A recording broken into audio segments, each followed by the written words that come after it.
Good morning and welcome to Fujitsu's offices in London. Today we are talking ecosystems and specifically how you balance the modernisation with the management. Where does the accountability come into play? If you have questions around your ecosystem, you are in the right place. I'm Colin Jacobs, part of Fujitsu's social media team, and I'm delighted to say we're joined by four of the brightest minds within digital transformation. Industry experts, Sabine van der Linden and Cyril Cost, and from Fujitsu, we've got the Chief Digital Officer for Digital, Data and Cloud, Jason Daniels, and the Head of Financial Services, Krista Griggs. Thank you all for coming and having a chat to us. I'm going to delve right in because we've got a lot to get through this morning. And I'm going to come to you, Sabine, yourself first. Is it true that there has been a rush to digital transformation, particularly against the backdrop of COVID? And has that created a potential longer term problem with regards management? And in that rush to digital transformation, have we left breadcrumbs along the journey that create problems for us? What do you think? I will start with a yes. Thank you, Colin. We have rushed to digital transformation. If you remember 2 years ago, a lot of businesses realized that they didn't have potentially the right blocks in place to build a business which is sustainable when we are all working remotely. And we've rushed to digitize, to transform, to be able to serve our customer more digitally, but at the same time, we may not have done the right things on the way. And that has created challenges even for customers to, in example, in insurance, have claims paid. And so what you find is we need to restart right now, partly because a lot of those businesses are built on a lot of legacy systems. So there's been a debate about have we modernised too much or have we not modernised enough? What do you think? Where are we at with the modernisation journey right now?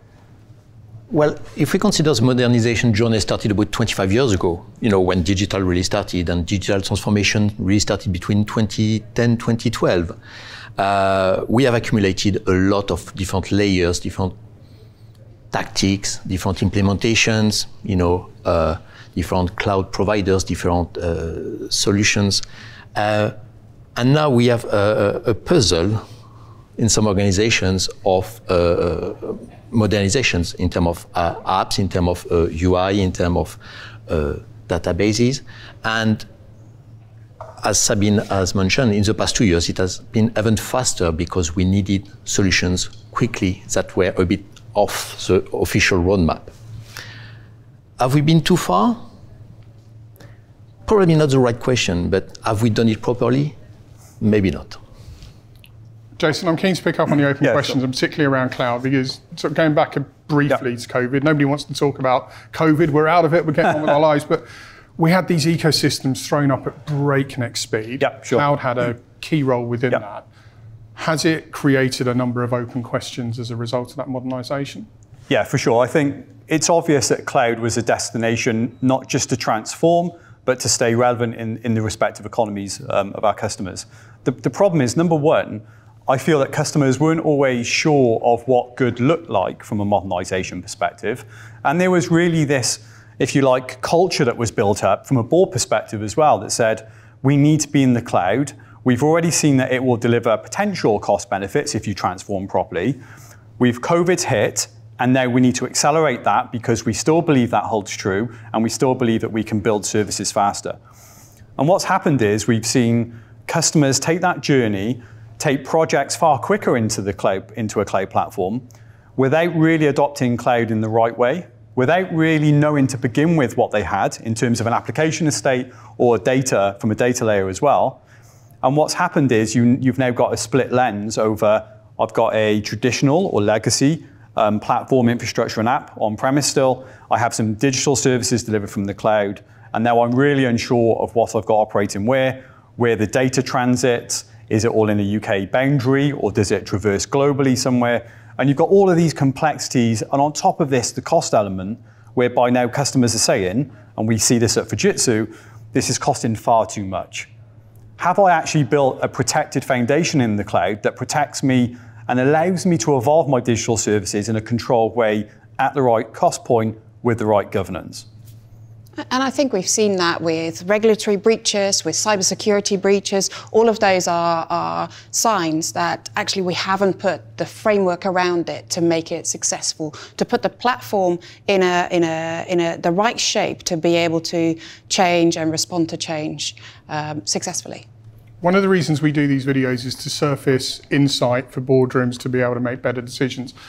I want to talk about the decisions that they should be making, or what they should be building into their ecosystems. So if they're going to get this framework right, if they're going to deliver change that's going to last, what do boardrooms need to be considering when they're looking at their ecosystems? Sabine, I know we were talking off camera about people. What do boardrooms need to be considering? Yeah, so first, when you look at ecosystem, I think let's define an ecosystem. Because today, an ecosystem includes companies, people, and technology, which come together to actually be able to deliver something which is greater than the individual part. So the sum of the part become bigger than oneself to improve the customer journey, to deliver new product and services, and potentially to become digital everything organizations.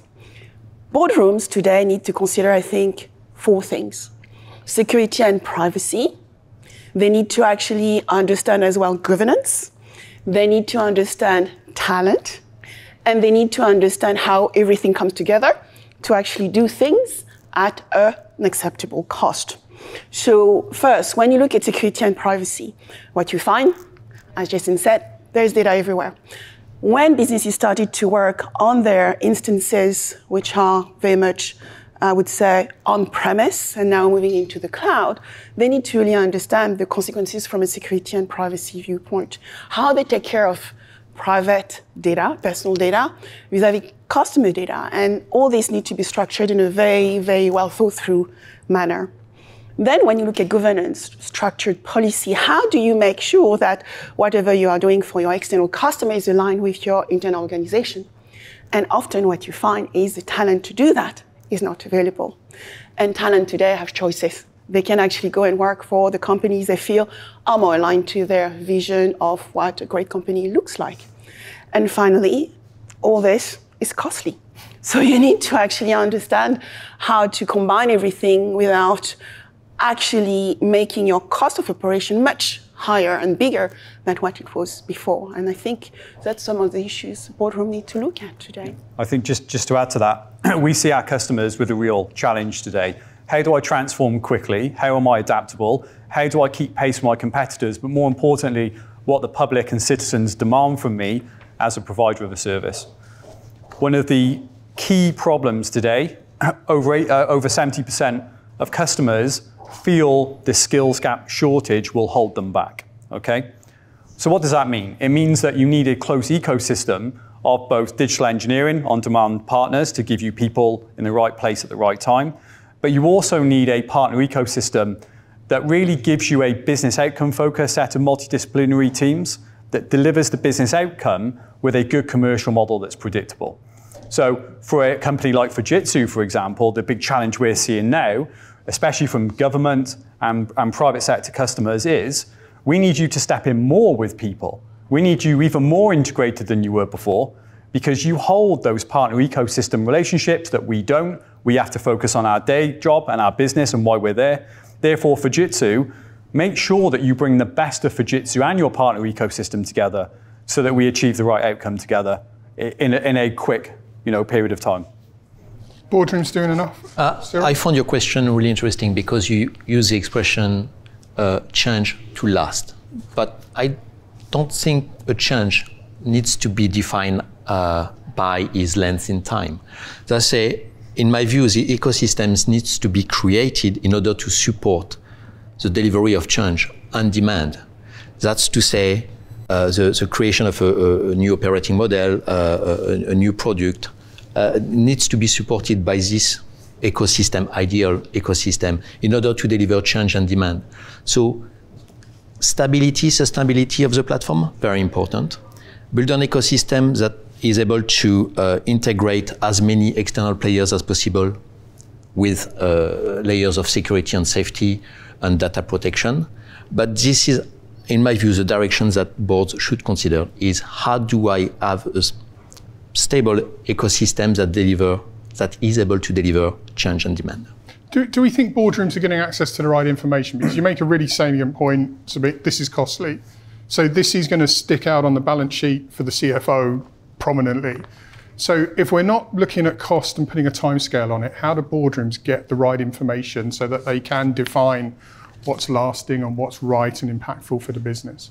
So that's where you need to define some metrics that are proper to your industry or your organization about time to market, for example, can be a metric, and it gives you an idea about, okay, do we do better now than 2 years ago or 10 years ago?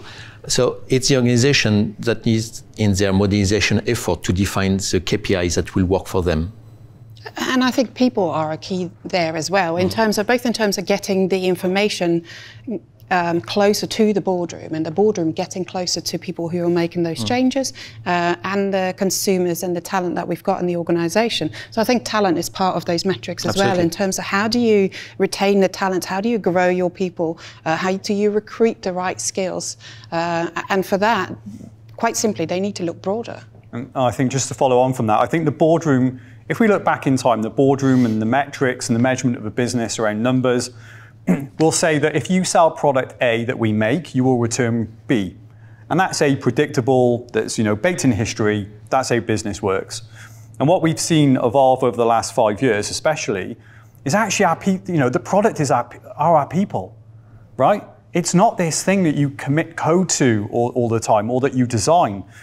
It's coming back to the most important thing in business and in society, which is people. So the sooner we get our head around treating people as a product in a good way, they are looked after, okay? They are given opportunity, they are empowered, they will do the right thing for the business. The problem that brings is the exponential increase that we're seeing at the cost of people, okay?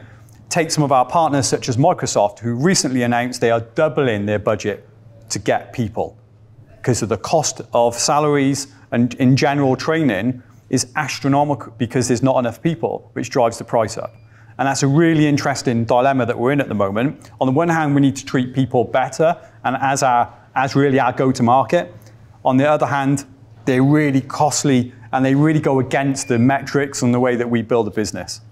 Let's stick with people for a second. I know we were going to come on to it, but we'll put a URL on screen now. There's a report, a Mastering Modernisation report from Fujitsu. You should take a look at this. The statistics within are quite compelling. 73% said cloud technology has created more complexity to manage, not less. 57% of people say they don't have the skills to fulfill their technology vision for the future. 64% can't get the right talent on board to progress their transformation plans. And I know, Sabine, off camera, you were sharing some alarming stats around the Great Resignation that's underway. What was the American statistic you shared with us? Yes, as of the middle of last year, 35 million Americans went through what we call the Great Resignation. So they actually left really, really important jobs. And it's not just, the gig economy worker or the digital nomad. It's actually CEO of big companies who have decided to go for lifestyle. And this is happening as well here in Europe, where people realize they want the work-life balance and there's choices out there. And so they go for those choices. What I've seen is that more and more people are going for what we call portfolio careers, where they actually are supporting maybe various businesses. And when you look at a lot of the big tech companies, they are actually comfortable with that. And so how do we make sure that maybe financial services institutions become a little bit more comfortable as well with portfolio career? And I think the other point which is very important when you start looking at people, talent, leaving jobs or looking for opportunities which are closer to home, it's also about, I would say, purpose and beliefs. And, we've seen a lot of things being talked about around sustainability and ESG, environmental, social, and governance structure. What I've seen by looking at the Google search engine, as of last year, May 2021, it was half popularity. As of today, it's 100%. Everybody is looking at how they become more sustainable, whether in businesses or in their lives. It's great the conversation's changing, but that's got to bring increased complexity. Let's touch on financial services and public sector for a moment. Historically, entities that have been quite rigid and complex, we're talking about a lot of change and a lot of flexibility in a people-first scenario. Where are financial services at the moment? Krista, what are you seeing? So generally, financial services are probably more mature than some companies in terms of their digital transformation. But that has created more complexity. And that means that the war for talent in that sector is incredible. And it's a real showstopper. Those stats that we've seen from our customers doesn't surprise me at all. It's a real problem that we're hearing from our customers. And they're coming to us, they're coming to other companies for help in terms of how do they get to that point. And within that, it's not just digital transformation, it's not just cost optimization, it's speed and it is sustainability. We're seeing a real drive to try and reduce carbon footprint. We're seeing a real drive to how do we become more inclusive as an organization, because that culture is both important to retaining talent as well as our customers are expecting to see that focus and that purpose in the way that we go to market and in our products. So yes, it's created an even more complicated landscape.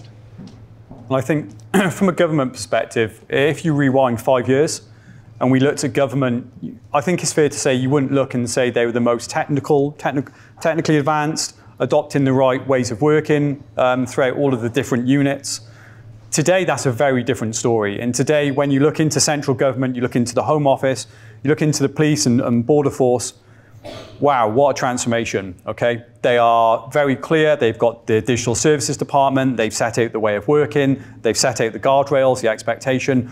So from a service provider perspective into government, it makes our life both that much easier, but also that much complex, because now they expect far more from us in terms of, do you have the right people for Jitsu? Remember, there's not enough people in the market. Therefore, we need you to work closer with us, and we need you to work closer within this framework. And we will give you the answer to the exam question, which most of the time we never get exposure to, okay? So it's really, really good. Government today are one of the biggest consumers of cloud in the UK, especially when you look at the likes of Amazon Web Services. So they're getting far more technically advanced than some private sector customers. So that's great for the citizens. It means that from a citizen perspective, we get to consume digital services that we didn't before. I think from a service provider perspective, there's so much more focus on us now, providing people at a rapid pace, far quicker than we were ever asked before. We don't need 5 people in 5 months, we need 5 people in 5 days. It's that type of velocity that we're seeing. Why? It's all to do with the citizen. It's all to do with providing the right service at the right time. One thing as well I saw is to continue right with government, and as I work and I interact a lot with young ventures, is that government has also been able to put in place some grant system, you know, the UK grant around Innovate UK, and the Smart Grant, which allows young businesses to get funded for feasibility and for prototyping new technology. And the Smart Grant is all about tech-enabled businesses. And what I like also seeing is not just about the young business to come and get that grant. They also can come with a big company to actually work together to get this funding, which means that when you look at the UK actually, and Austin said, you know, when you look at tech startups, the UK is probably the biggest number across Europe. Around 15% of any tech ventures come from the UK. After that would be France and Germany with 5%. So, you know, thumbs up. But also, I think what we need to actually also recognize is that any business which is out there to deal with the complexity will need to involve and welcome others as part of their ecosystem. Just want to go back on the Great Resignation, because it's also the Great Recruitment. Yes. And it's a big opportunity for employers to redesign their ways of working, not in a like-for-like recruitment, but using artificial intelligence, machine learning, RPA to remove the tasks that don't provide any values and really give more interesting work to the workforce. And unfortunately, right now, what I see is a lot of the RPA project are done just to remove the simple task, where there is no complexity. And it's not where the value is. It's where humans are more likely to make errors. This is where we should focus. And this is where the value is. So this Great Recruitment is also a great opportunity for employers to redefine their roles internally and basically reshape the organization, maybe to be more focused for their customers, in priority. I love the philosophy and I love the opportunity focus rather than the challenge. Big companies, where are they at? Are they getting it right, or is there work still to be done? Are they missing a step with simple technology to enable staff, or are they beacons of light that we should be looking at to follow? What do we think, people? I think, to Cyril's point, I think we've seen a lot of companies try to adopt automation, RPA, to try and optimize their business and ultimately reduce operational cost. I agree with Cyril. They focus on the wrong thing sometimes, as opposed to investing in the complexity, to remove the human, for the human to focus on really why that company exists, building the value proposition better. I think we've seen I've certainly seen in the last year, a lot of big companies have had on-premise labs where they've got a lot of this new cloud native stuff deployed on-premise, and they're almost rubbing their hands going, we've been running this for a year, it's great, let's go to this thing called cloud. And then they go to this thing called cloud and it dramatically fails because of the complexity and the cost profile is so different and the way of operating is different. I think there's far more modernization to do from on-premise in a traditional data center to a cloud platform, but before that happens, there's a big understanding that needs to take place around what exists today, the new compliance and governance that's required when you go to a cloud platform in terms of data, and then do you have the right team to actually execute it in a predictable way over a longer period. This is not a quick bang thing. This is a journey that you will continually be on and you will continually evolve, and there is no stop point. If there's a stop point, you've done it wrong. And it's a big and bold objective, isn't it? It's required. We've seen lots of small experimentation in lots of different companies. They're all experiment with this technology, be it blockchain, being machine learning, being automation, RPA, and including cloud to some degree. But what's been really, really difficult is scaling that up into something that returns value back to the business and reduces the cost rather than increasing it. And that's been the real blocker. And some of that is around the regulation and the constraints. And it's really trying to get all the different people all the different stakeholders in different environments to be on board with the need to create that change, to have a real North Star in terms of what you're trying to achieve, and getting everyone behind that and making sure that you have the right resources, people, and support to be able to achieve that. And I think that's probably one of the biggest challenges, is how do you bring that entire group of stakeholders along? Because it may not just be within one company. Actually, it's the big tech companies, it's the big businesses, it's the startups and innovation companies, and it's the government and the regulators who all need to educate themselves and understand where we're trying to head to and what's the right thing for society as a whole. Yeah, so important. And when we look at, all those little labs which have emerged, what you look is now it's about business design. How do you actually design your organization to be flexible, adaptable, all those great words we often hear with a decentralized organization where you have people maybe working from your offices and people actually working remotely from home. How do you actually give them with the right tools, techniques, trainings, enabling them even to go to events so that they're actually the beacon of your organizations. That means, as well, as we work with decentralized environments, so we need to design for better execution, so we need to focus on outcomes.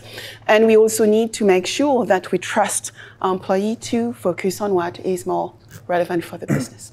Let's see if we can help the CEOs watching this, because I imagine right now they're sat there thinking, crikey, I've got a recruitment problem, I've got a people problem, I've evidently got an ecosystem problem.